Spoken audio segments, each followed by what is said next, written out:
Hi, Happy New Year to all. ஆக்சுவலாக இன்றைக்கி வந்து 2026 Jan 1st. ஸோ எல்லாருமே வந்து ஒரு ரெசல்யூஷன் வந்து எடுப்போம் இல்லையா? ஸோ நானுமே வந்து ஒரு ரெசல்யூஷன் வந்து எடுத்துருக்கேன். என்ன அப்படின்னா, என்னோடய யூடியூப் ஜேர்னியை வந்து இன்றைக்கி வந்து ஸ்டார்ட் பண்ணலாம் அப்படின்னு சொல்லிட்டு நான் வந்து பிளான் பண்ணியிருக்கேன். ஆக்சுவலாக வந்து நான் ஆல்ரெடி நிறைய வீடியோஸ் வந்து அப்லோட் பண்ணியிருப்பேன். பட் வந்து எல்லாமே வந்து மினி ப்ளாகாக நான் வந்து அப்லோட் பண்ணியிருப்பேன்.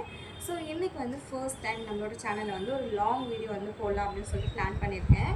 பட் வந்து லாங் வீடியோ அப்படின்னோடனே பெரிய கண்டென்ட்லாம் வந்து எக்ஸ்பெக்ட் பண்ண வேணாம். ஏன்னா வந்து நான் குட்டி குட்டியாக தான் வந்து அப்லோட் பண்ணுறேன். நான் வந்து என்ன பண்ண போகிறேன், இன்றைக்கி வந்து என்னோடய டே வந்து எப்படி இருக்குது அப்படின்னு சொல்லிட்டு தான் நான் வந்து பார்க்க போகிறேன். ஸோ ஆக்சுவலாக வந்து எனக்கும் பெருசாக பிளான் கிடையாது, நான் வந்து என்ன பண்ண போகிறேன் அப்படின்னு சொல்லிட்டு.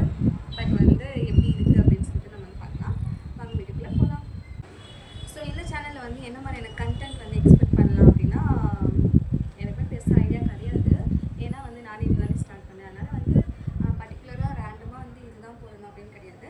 நான் என்னோடய லைஃப் வந்து என்னென்ன பண்ணுறேன் அப்படின்ட்டு வந்து பார்க்கலாம். கண்டிப்பாக வந்து பாசிட்டிவ் மட்டும்தான் இருக்கும், no negativities. So stay tuned and வந்து உங்கள் லெவல் சப்போர்ட் வந்து கொடுங்க. என் சேனல் இப்போ தான் ஃபர்ஸ்ட் டைம் பார்த்தேன், நம்ம சேனல் வந்து சப்ஸ்கிரைப் பண்ணிக்கோங்க. வேண்டாம் கோவில் போகலாமா? ஃபர்ஸ்ட் நான் வந்தது இந்த பிள்ளையார் கோவிலுக்கு தான். ஸோ இந்த பிள்ளையார் வந்து எங்கள் வீட்டு பக்கத்துலேயே இருக்காரா. ஸோ வந்து டக்குன்னு என்னால் போக முடியுமா, அதனால் வந்து காலையில் எழுந்துச்சி கிளம்பிட்டு டேரெக்டாக வந்து இவரை பார்க்க வந்துட்டேன்னா. ஸோ இந்த கோவில் வந்து எனக்கு வந்து ரொம்ப எமோஷ்னலி பர்சனலி கனெக்டான ஒரு கோவில். பிகாஸ் வந்து நான் என்ன மாதிரியான சுச்சுவேஷனில் இருந்தாலும் சம்திங் இஸ் ராங், ஏதாச்சும் ஒன்று ராங்காக இருக்குது அப்படின்ட்டு எனக்கு தோணினாலும் நான் வந்து ஃபர்ஸ்ட் வந்து புலம்புற ஆள் வந்து இவர் தான். ஸோ வந்து ரொம்ப ஸ்பெஷல்.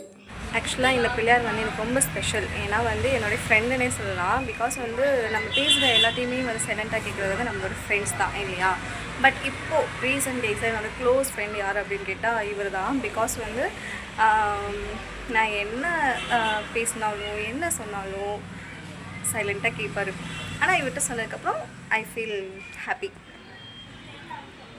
நெக்ஸ்ட் வந்து நான் என்ன பிளேஸ்க்கு போகிறேன் அப்படின்னா, இதுவுமே வந்து ரொம்ப ஸ்பெஷலான பிளேஸ் அப்படின்னே சொல்லலாம். பிகாஸ் வந்து கல்யாணத்துக்கு முன்னாடி போனோம், இப்போ கல்யாணத்துக்கு அப்புறமேட்டா ஃபர்ஸ்ட் டைம் போகிறோமா. ஸோ வந்து எங்கே வந்து போவோம் அப்படின்னு சொல்லிட்டு கொஞ்சம் கூட வந்து எக்ஸ்பெக்ட் பண்ணவே இல்லை. நினைக்காததெல்லாம் நடக்குது அப்படின்னு சொல்லுவாங்க தெரியுமா, அந்த மூமெண்ட் தான். ஸோ வந்து ஒரு 1/2 hour கேப்பில் தான் வந்து கிளம்பணும். சரி ஓகே போகலாம் அப்படின்னு சொல்லிட்டு.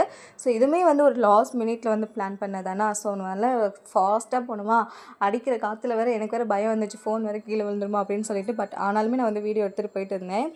பின்னாடி பாருங்கள், அந்த ஒரு வியூவே வந்து செம்மையாக இருந்துச்சு. சன் வேறு மறையிற டைமா, அது மட்டும் இல்லாமல் அங்கே ஆறு அதெல்லாம் போயிட்டு இருந்துச்சா. நிறைய பிளேஸ் வந்து நிறைய எப்படி சொல்கிறது, ஒரு நேச்சர் கூட வந்து கலந்து ட்ராவல் பண்ண மாதிரியே இருந்துச்சு. ஸோ வந்து நிறைய vlog இருக்குது, நான் வந்து நெக்ஸ்ட் வீடியோவில் அப்லோட் பண்ணுறேன். டாட்டா பாய் பாய்.